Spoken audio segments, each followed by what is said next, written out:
Welcome. We're recording this event.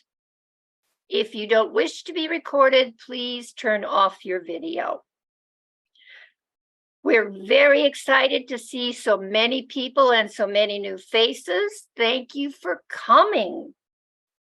We are Twin Cities Cohousing Network, an all-volunteer nonprofit whose mission is to educate the public about the benefits of cohousing.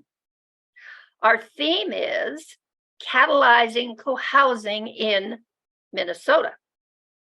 My name is Lee Pedersen. I am the vice president of the board, and I will be your MC this evening. We're really excited to have our guest speaker, Greg Rosenberg, with us tonight for Twin Cities Cohousing Network's third event in its Meet the Professionals series. The purpose of the series is to inspire collaboration between people interested in cohousing and Minnesota housing specialists by introducing them to cohousing professionals who can show them the way. Before I introduce tonight's special cohousing professional, Becca will quickly share what we mean by cohousing and poll our audience to learn who is in the room and how familiar our audience members are with cohousing and community land trusts.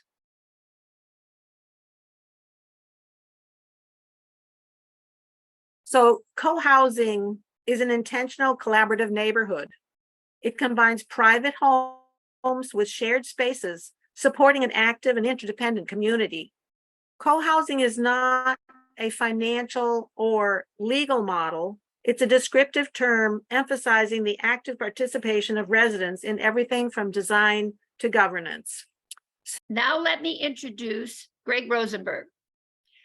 Greg is the principal of Rosenberg and Associates.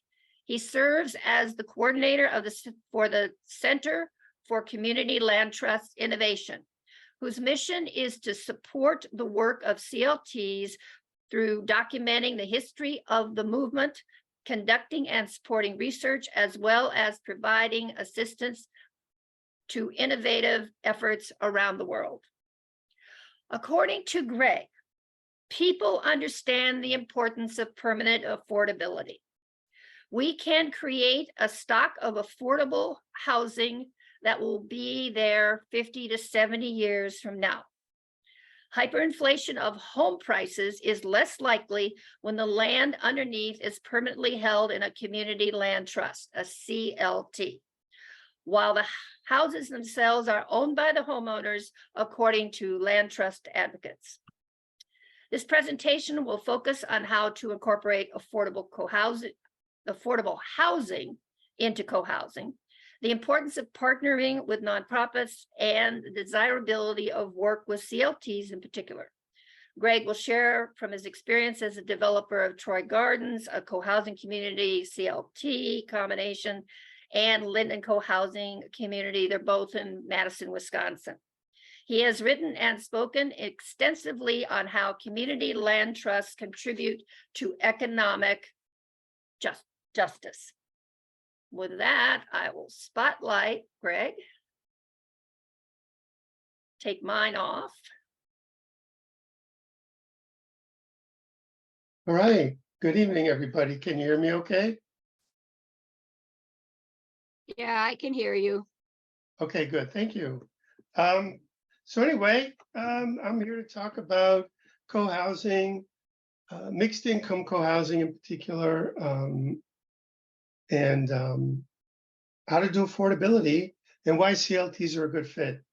So my presentation, I'll talk a bit about myself, the Center for CLT Innovation where I work, to make the point that we're part of the same extended family, community land trusts and cohousing. Talk about how do you create affordability in cohousing and how CLTs can be involved with cohousing. So I'll jump into it. So I've worked with community land trusts a really long time, for over 30 years now, starting at the Madison Area Community Land Trust, where I served as developer of a co-housing project called Troy Gardens. And as was mentioned, I was also the project manager for another project, Linden Cohousing, which we folks moved in about 10 seconds before the pandemic hit. So for Troy Gardens, people moved in 10 seconds before the recession hit in 2007. And in this one, 10 seconds before the pandemic. So I guess that's good timing. And by way of background, I'm a lawyer, social worker, and lead AP.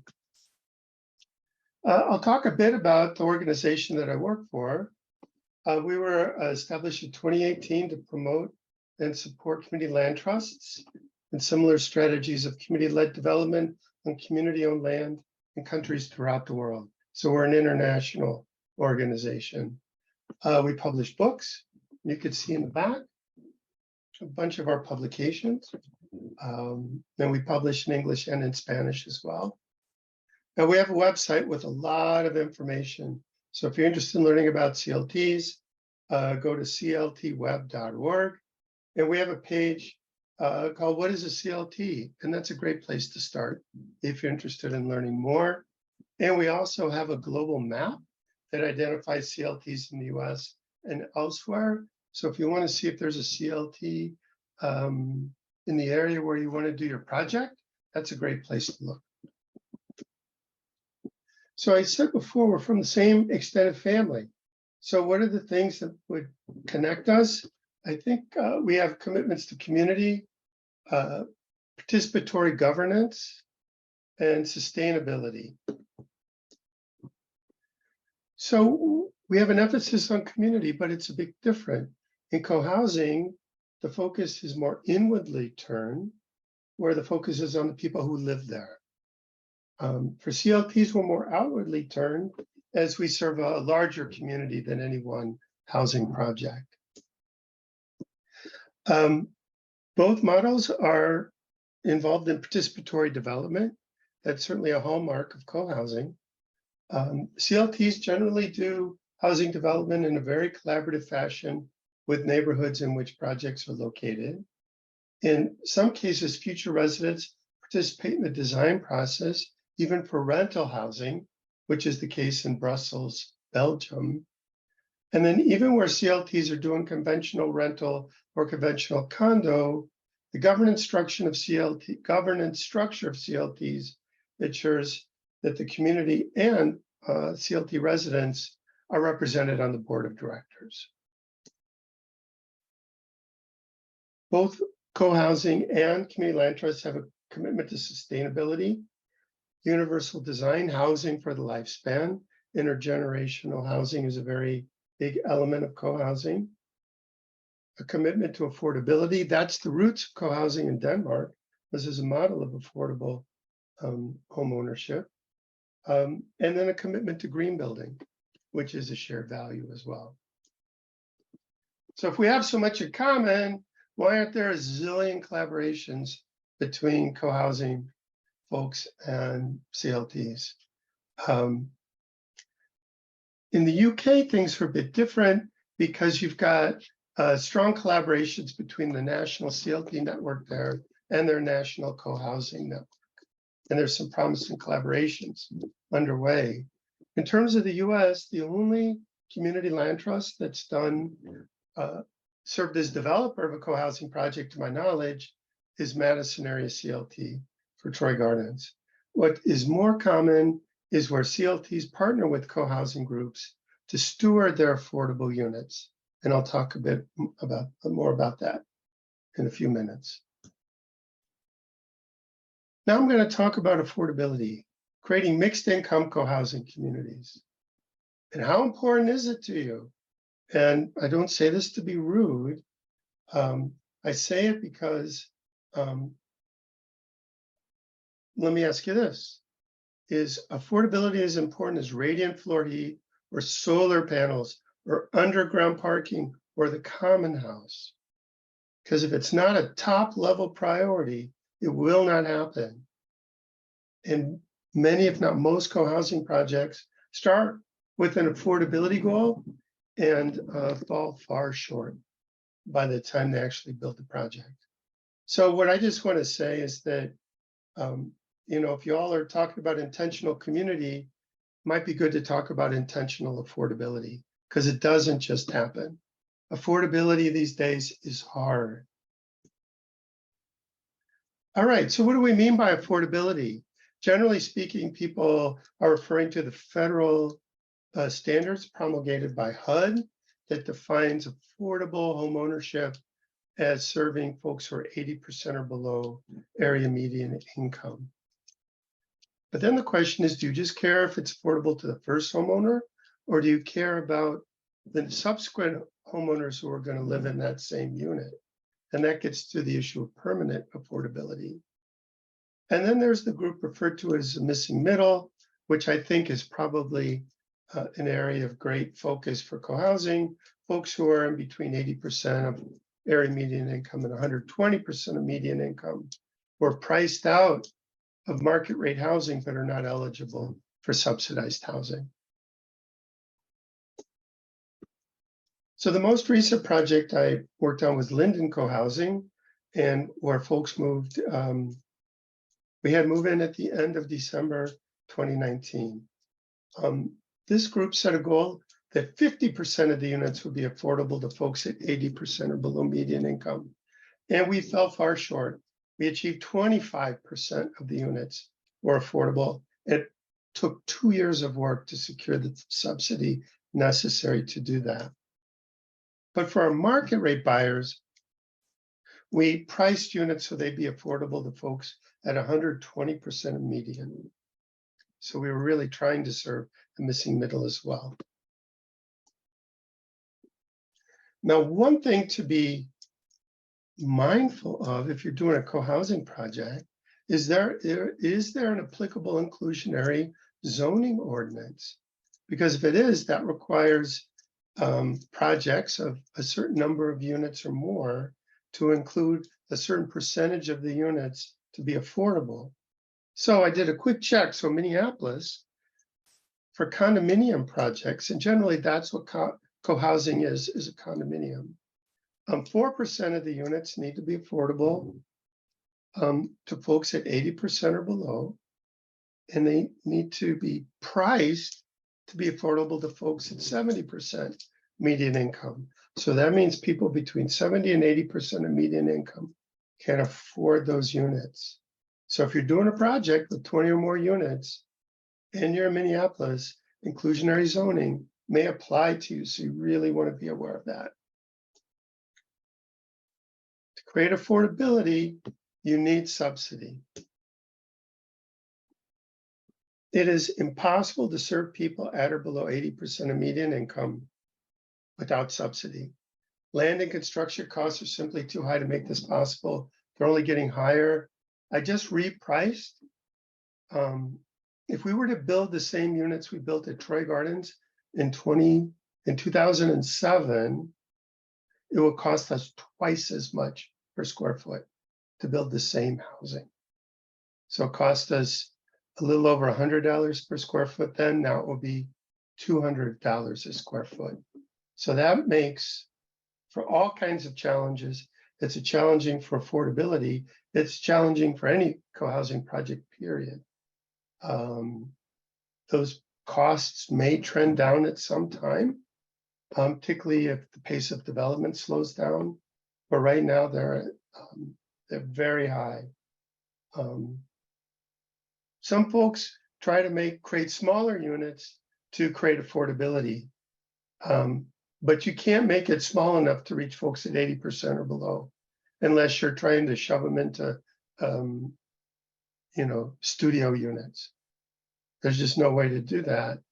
And one thing to keep in mind is if you want to shave the size of your bedrooms, shave the size of the living room, the incremental savings is not that great, because your really expensive rooms are bathrooms and kitchens, for example. So you can't achieve affordability purely by design. And it's an important point to make. So just to illustrate what goes into creating affordability, we had 3 sources of subsidy. 2 of them we worked with the city of Madison. One that's called project-based, which was attached to each of our affordable units. And then there was an additional 20,000 for first-time home buyers. And first-time home buyers isn't what it sounds like. It could be also somebody who's recently divorced, who's owned a home in the past. And the Federal Home Loan Bank also has a forgivable loan program. And securing these funds took 2 years of work with the city of Madison. And then the market rate home buyers at Linden Cohousing agreed to a modest increase in their sale prices to create an internal source of subsidy for the affordable units.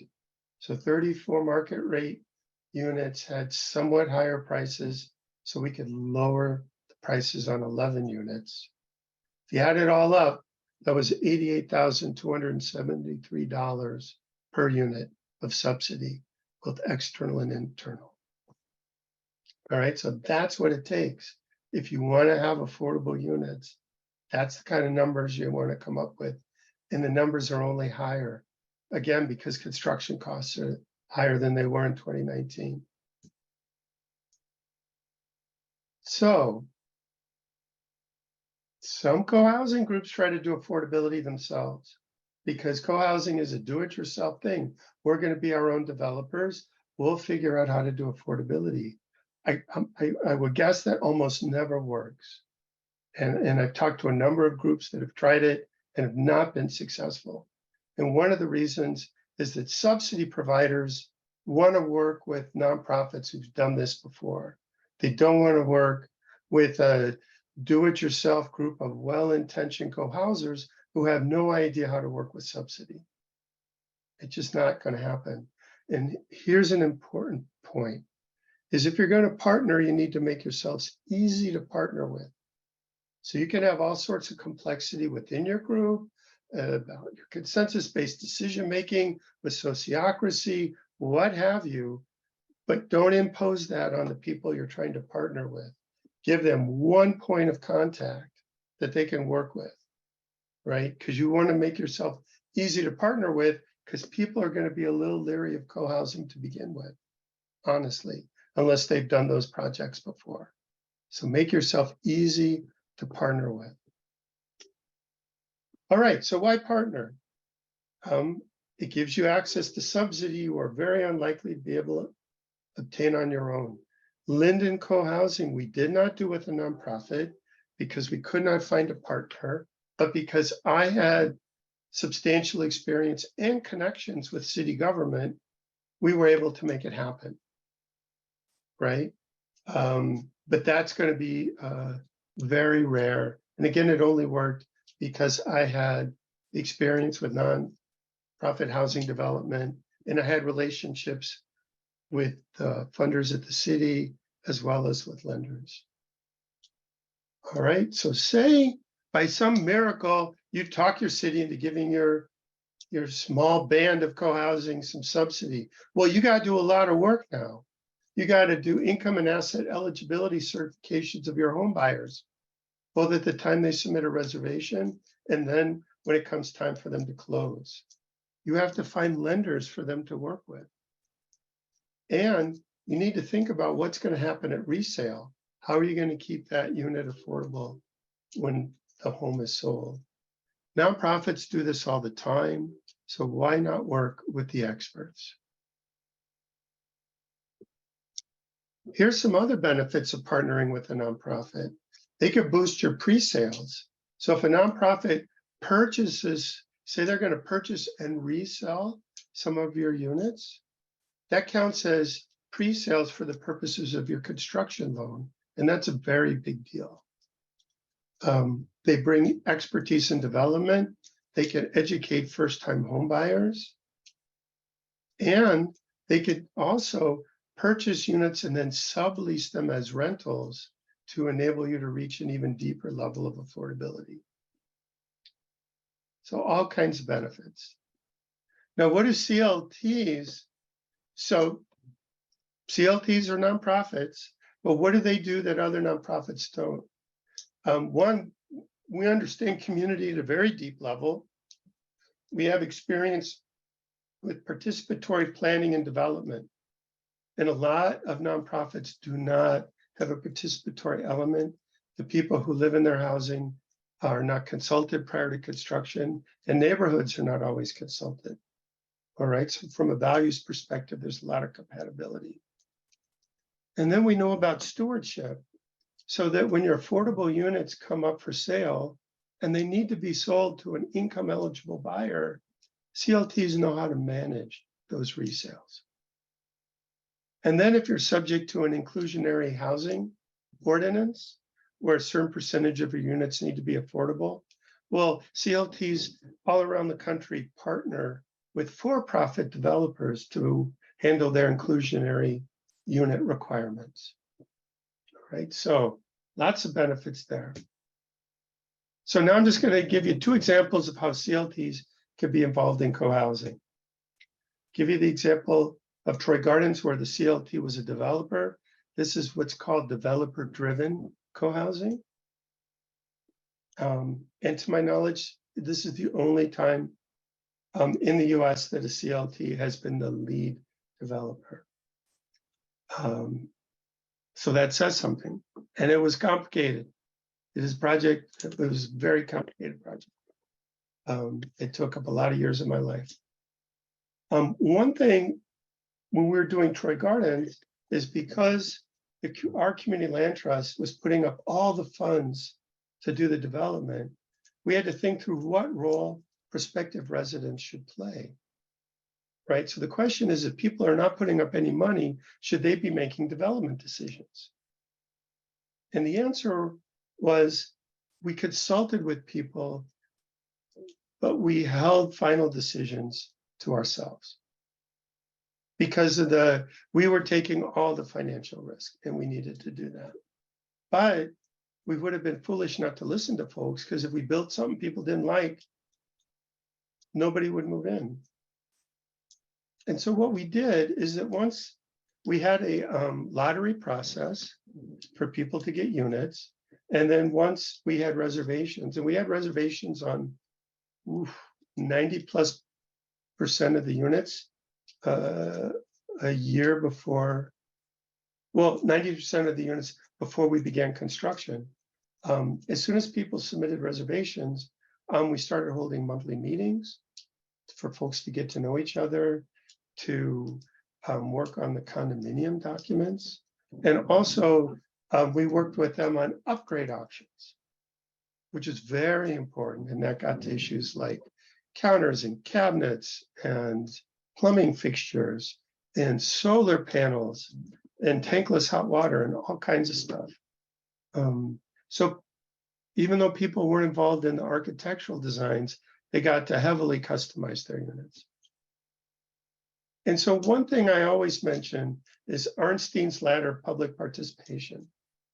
And so in a classic co-housing project, people who are going to live in co-housing are at the very top of the ladder. You're making all the decisions, right? In kind of a typical process where the private developers coming in to build a rental apartment building, the community has very little say, except for what's required in the city approval process. And then for Troy Gardens, people were in the middle, where we informed and we consulted throughout the process. And where you run into trouble is when people think they have more power than they do, and then they get angry. So that's why it's important to be clear. Now, here's the one that I think will be of most interest to you. How can a CLT partner for affordable units in a co-housing project? And this is something that CLTs do all the time. For example, City of Lake CLT in Minneapolis does the inclusionary units in for-profit condominium projects, and where they partner with the project developer, where they'll say, well, we'll handle the affordable units in your project, we'll find buyers, we'll even identify subsidy. We just need you to sell us the units at a price that works for us. So then once we apply the subsidy to it, we could sell it at an affordable price. The other thing that CLTs can do is say you have a co-housing project, 5 of the units are going to be affordable. The CLT can act as the proxy for those 5 units until buyers are secured.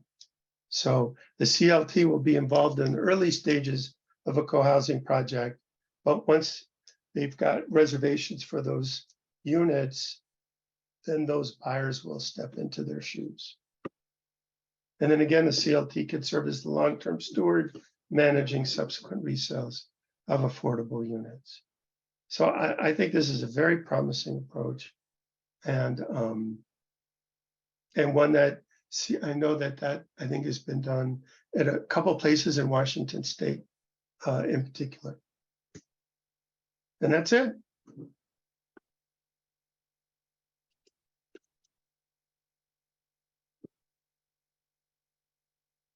Well, thanks, Greg. Thanks for a wonderful and informative presentation. TCCN wants to acknowledge the Minnesota Community Land Trust Coalition, our publicity partner for this event. This slide celebrates Rondo Community Land Trust, first of 13 in the coalition, and founded 30 years ago. Now, before Becca leads the Q&A with questions sent to her in the chat, Paul will introduce you to Twin Cities Co-Housing Network. Please send any last questions for Greg to Becca in the chat now.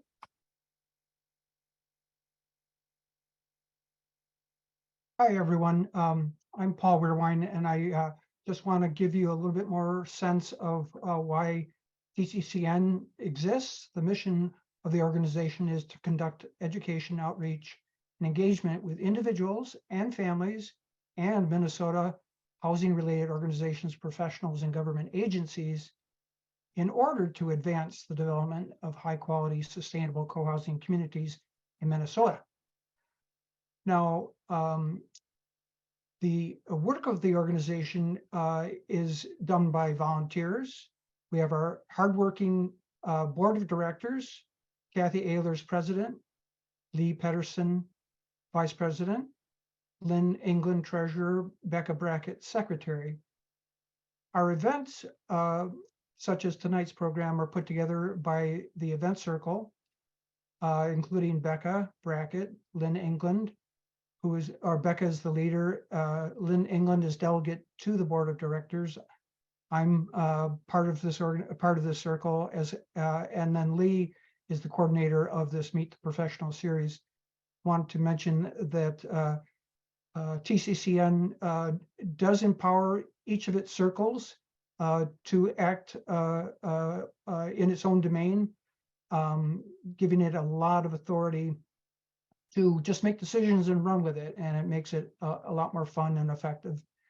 Now, another volunteer lately has been Pixie Healy, who has put together a series of posters for our events. The most recent one is the upcoming picnic in the park. We're having our annual picnic, which is open to all, July 12th at Como Park. Please look for more information in the newsletter, the meetup of the co-housing meetup, and you can already find information on the TCCN website. And again, thank you, Pixie, for your hard work on these great posters. And now I'm going to hand it back to Lee.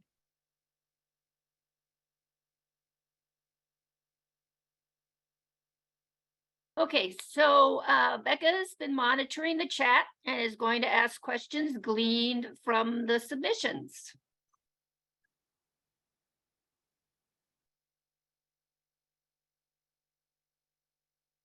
Well, one of the basic questions, someone said, please define what a CLT is, a community land trust. And how do they get their houses and land? So if a quick definition of what a CLT is.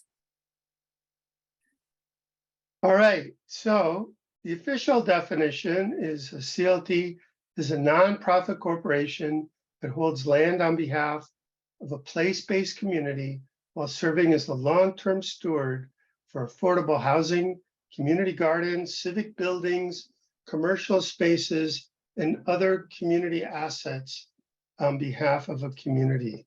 And I'll put this in the chat. Oh, I can't. Oh, all right. Well, it's on our website. In terms of how we acquire property, by and large, CLTs are in communities where market rate pricing for land is too high to buy on the open market. So CLTs will quite often negotiate for the purchase of public lands. CLTs will negotiate with property owners for donations of land or partial donations of land where the land is purchased below market and as a bargain sale, with the seller receiving deduction for the difference between the market value and the sale price. There's some communities where property values are low enough that CLTs can purchase on the open market, such as Cleveland, for example. So CLTs really purchase land in many of the same ways that other housing nonprofits do.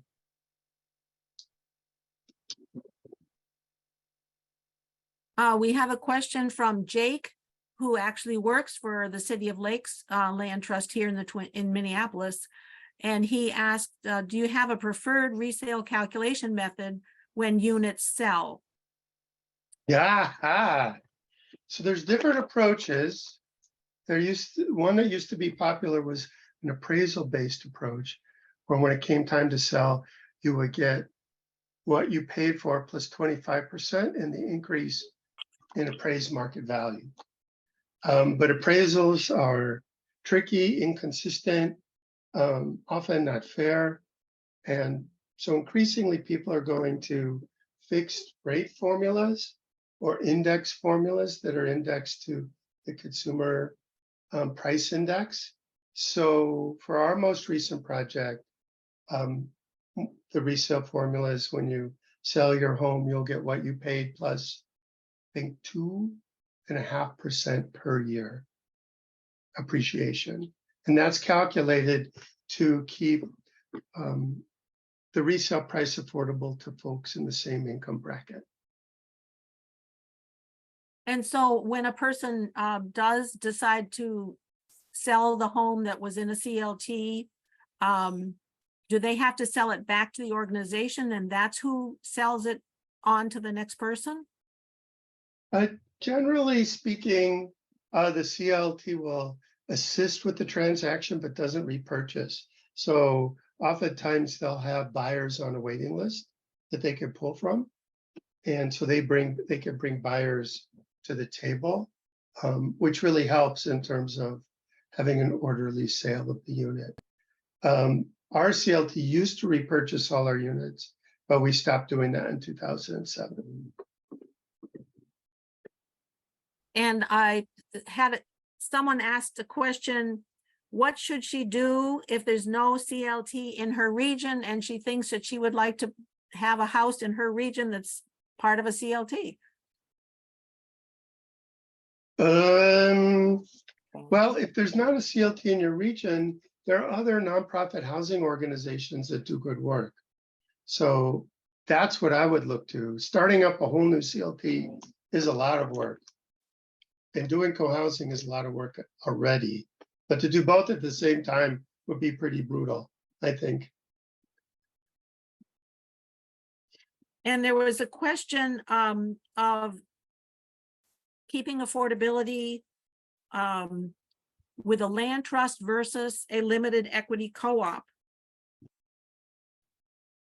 So there are CLTs that have limited equity co-op projects. The CLT is a model that relates primarily to ownership of the land. So for example, a CLT could own the land and then lease the building to a cooperative, or it could, or the cooperative could own the building and just lease the land from the CLT. So they're not a, what's nice about CLTs is you could layer in different types of housing models, whether that's housing cooperatives, condominiums, multifamily rental, co-housing. It's very, very flexible in that regard. And limited equity co-ops can enable you to reach deeper levels of affordability, because people don't need to come up with a big chunk of money to buy in. Limited equity co-ops generally have kind of a modest entry fee that folks can self-finance without having to take out a loan. So I'm a big fan of that model. I do think a lot of co-housing groups would prefer to do it as a housing cooperative, but getting the financing to do that is very thorny, and that pushes groups towards doing co-housing projects as condominiums, where financing is much easier, both for construction as well as for mortgages. So I wondered what happened to community land trusts in the housing debt crisis in 2008, 2009, when, so many of the single family loans were underwater. Did that affect the CLTs? Well, I was part of a national foreclosure study in 2008, or was it 2009? And we surveyed every CLT in the US.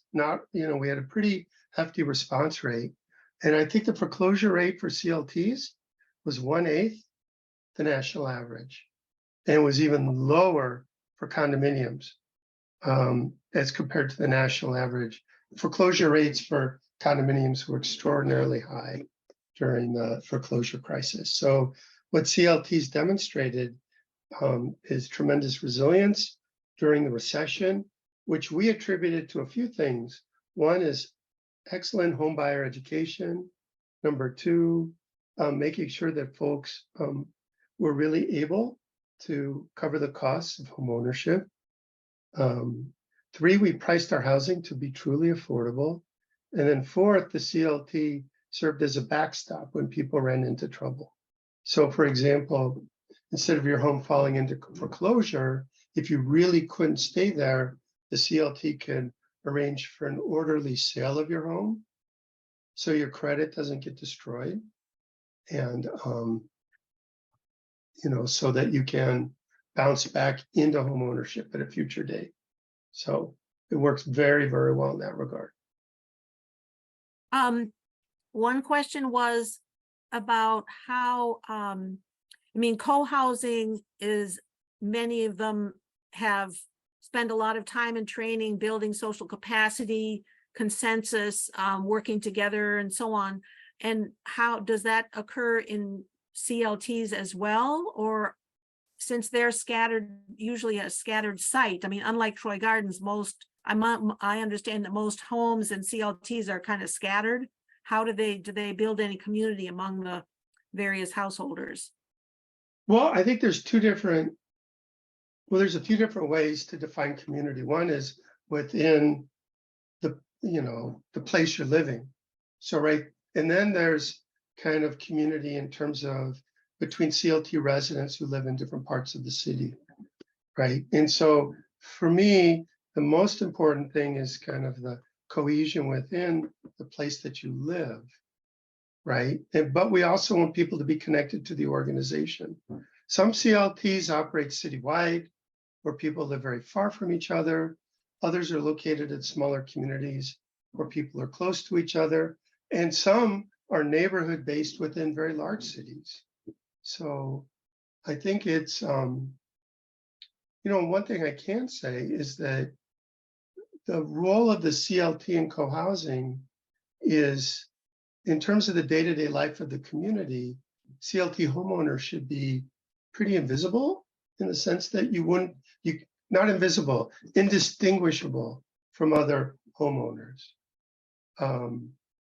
One thing I believe in is that you design your project in a way so you can't point to, oh, they live in one of the affordable units, right? Because ideally, people just lose track, and that certainly happened at Troy Gardens. I totally lost track. One person is asking, at what point of development if a co-housing group wants to be involved in a CLT or in affordability, at what point should they reach out to a nonprofit housing developer or potential partner? What should they know or be ready to do when they reach out? Well, that's a great question. I think it's a good idea to have an early conversation, right? And you could be in an early stage, and where you're saying, we're doing this project, we would like X% of the units to be affordable. We don't have a lot of specifics to share yet, but we'd like to come back. We'd like to begin a conversation and come back to you once we have more specific information to share.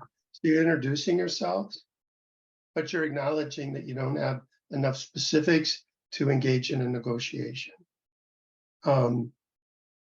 If you have a consultant or project manager you're working with, having that person be involved in that conversation is super helpful, because that gives confidence to the CLT that you're a viable group.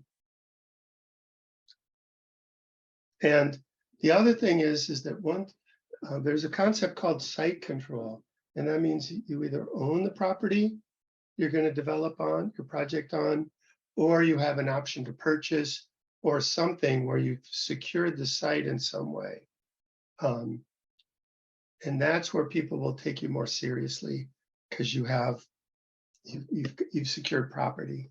Until that time, it's like, well, this all sounds nice, but I can't take you seriously until you secured a location to build or renovate.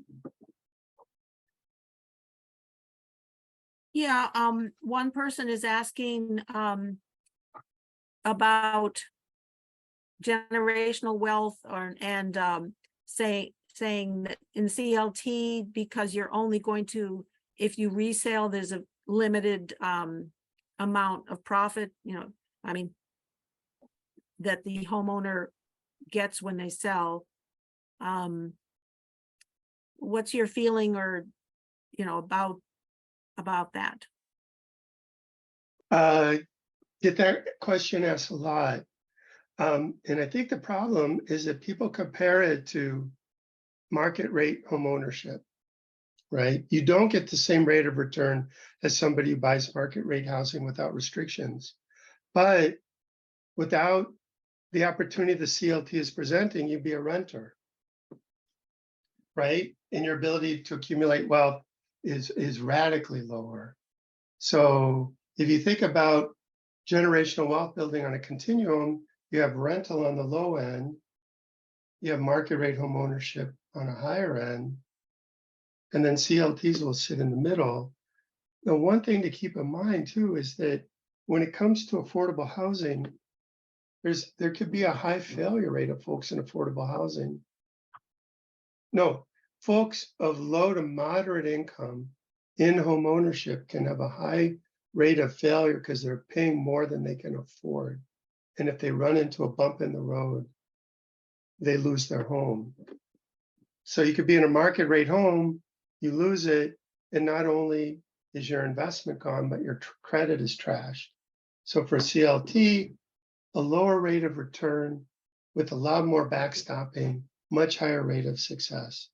And if your income goes up, you can move into market rate housing, and you will have accumulated a nice down payment that you could bring to that housing. Yeah, one person said it might be helpful to give an example timeline of how someone might go from a typical low-income rental situation to living in a CLT. All right, I'm going to see the partnership. I'm gonna put a link to a publication by the Lincoln Institute that is a great read, and you could download a PDF, and I encourage you to do that. It's got a fantastic chart that shows wealth building. Well, it shows it's just a very accessible guide. So I put that in the chat. Another question is, if a resident qualified for the affordable unit when they moved in, do they, if they go up in income by, getting a raise or a new job, can they stay in their unit? Yeah, the CLT only, if it's owner occupied housing, the last time the CLT checks income is just prior to closing on purchase. There's no subsequent verification. And the thinking is, if your income goes up, great, and you choose to stay, that's fine. But if your income goes up substantially, you may very well want to move into market rate housing. So it's just kind of a self-regulating thing. If it's rental housing, affordable rental housing, that is usually subject to an annual income and asset certification process. So, but not for owner occupied. Okay. Rains has been putting lots of information in the chat, so people might want to save it because, of course, he is a very verbal person, but he does give an example of Mariposa Grove Co-Housing in Oakland, partnered with the Northern California Land Trust, and the Land Trust is sort of promising that eventually they'll have a site for them. We'll wait and see if that happens. There's actually two different examples, actually. Northern California Land Trust, Mariposa Grove is the developed community. It's Bay Area Community Land Trust that has trying to incubate a forming group. There's some, I would check out, there's also Bay Area Community Land Trust that's very involved in housing cooperatives. So CLTs in the Bay Area are probably the most involved on stuff that so I would, if you, so that, and you can, yeah. So, and Northern California is, I believe, is in Berkeley, California.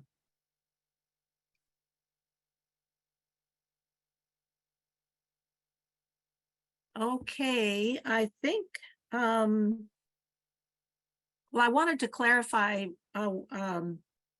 when you said that one way that a co-housing group could work with the nonprofit is that because you're going to do, 5 units that are affordable or whatever, the nonprofit would be purchasing those units and then they would handle the certificate of eligibility and help with that. That's what you're saying, and that gives you a better percent of sold units? Well, I think there's 2 ways to do it. The CLT you could enter into a purchase agreement with the CLT, and then when the units are complete, they are sold to the CLT, and then the CLT turns around and resells them to qualified buyers. Sometimes the CLT will not actually repurchase, but will facilitate the transaction between the co-housing group and the income qualified buyer, and will bring all the necessary subsidy to the closing. So one role is the CLT as buyer, the other role is the CLT as facilitator and subsidy provider. And then I would say the final question is, what could our group, our co-housing network do to help educate Minnesotans and the CLTs that we have here on the possibilities of partnering? Well, I think that, so the Minnesota CLT Coalition is one of the very best state coalitions in the country. Really, really good. And you have some of the leading CLTs in the country as well. I believe they have an annual gathering, or at least they used to. So one thing to explore is to see if there's a possibility of some kind of a workshop or some gathering focused on CLTs and co-housing. Because, you know, when those folks get together, you've got staff and board members from all the CLTs in the state all in one place. So I would just check and see if they're going to be doing an annual gathering. Are they going to be offering any workshop opportunities? You know, also it might be good for folks just to go and attend and learn more about CLTs as well. So. Yeah, we just posted in the chat the Land Trust Coalition. And this year, the coalition chair is the Rondo Community Land Trust. And they are the oldest in the coalition. They're celebrating 30 years with a few events. And of course, they were founded probably partly because their neighborhood had been kind of ripped apart by a freeway. So trying to build back ownership and residence for the people that were there before. I'm gonna put in chat, there's a contact person for the coalition listed on their website. So might be a good idea for somebody to reach out to Brooke and open up a conversation. That would be good. So I think unless there's burning questions out there, I think we've pretty much covered what I received as questions. So Can I ask one question, Becca? go ahead, Paul. Greg, what do you see as the most exciting thing happening on the CLT front globally? Oh, the Global South to me is very interesting. One of the leading CLTs in the world is in San Juan, Puerto Rico, the Caño Martin Peña CLT. They do extraordinary work. And then there's also an emerging national CLT network in Brazil, led by Catalytic Communities in Rio de Janeiro. And those are two organizations I work with very, very closely. So yeah, there's a lot of stuff going on in mainland Europe. A lot of activity in the UK, primarily in small towns, but also in London. So there's a lot of growth. About America A lot of growth.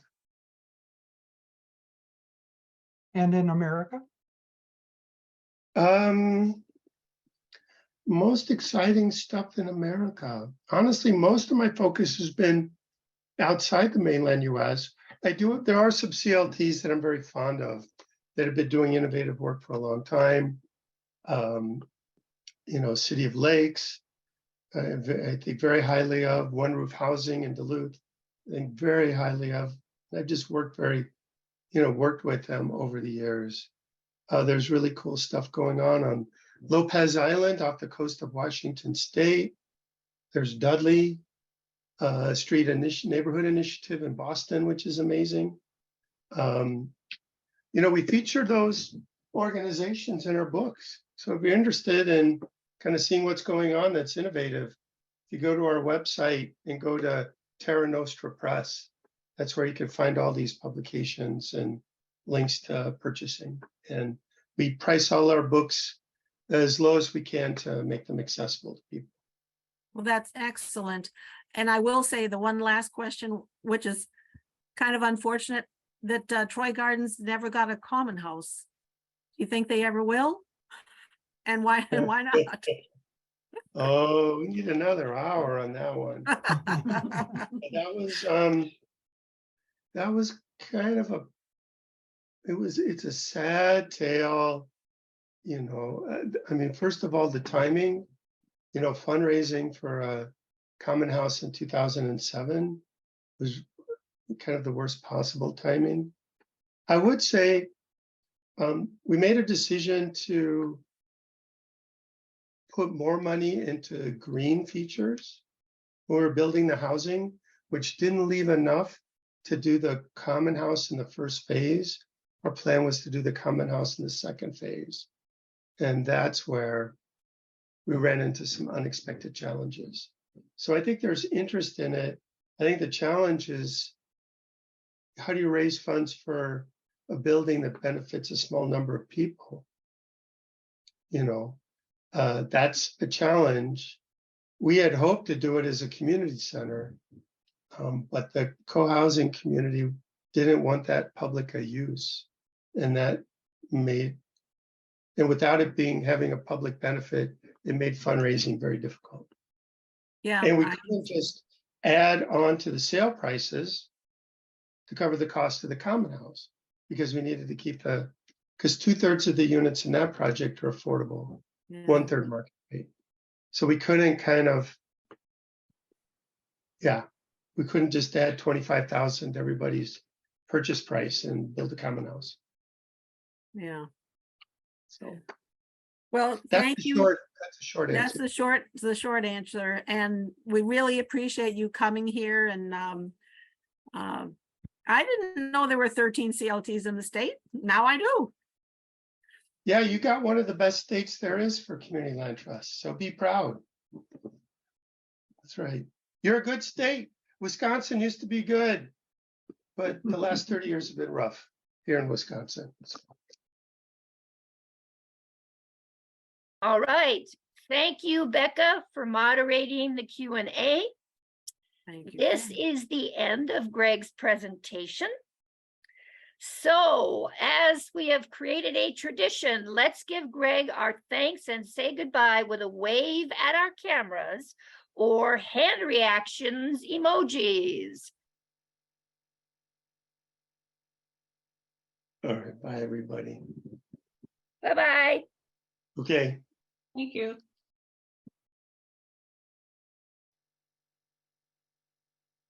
But we do have a few more things. Yes, to hear more about TCCN and co-housing, please remain in the meeting. Now, let's hear from Lynn about how to support TCCN.